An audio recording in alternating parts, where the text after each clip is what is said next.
Pulis გათეთრების და ტერორიზმის დაფინანსების წინააღმდეგ ბრძოლა ევროპის საბჭომ ფინანსთა სამინისტროსთან ერთად კონფერენცია გამართა. შეხვედრაზე pulis გათეთრების და ტერორიზმის დაფინანსების წინააღმდეგ ბრძოლის მიმართულებით გაწეული საქმიანობის შესახებ ანგარიში ფინანსთა სამინისტრომ წარმოადგინა.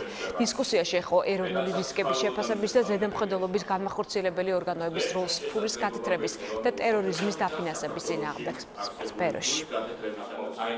მთელი მსოფლიო ებრძვის pulis გათეთრებას და ამ მექანიზმებით ტერორიზმის დაფინანსებას.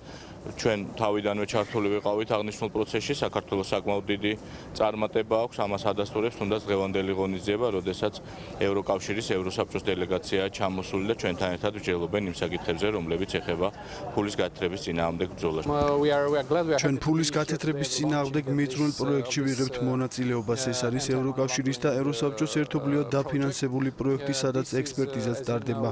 ძალიან მნიშვნელოვანი ინიციატივაა საქართველოსთვის, როგორც ევროსაბჭოს წევრი სახელმწიფოსთვის.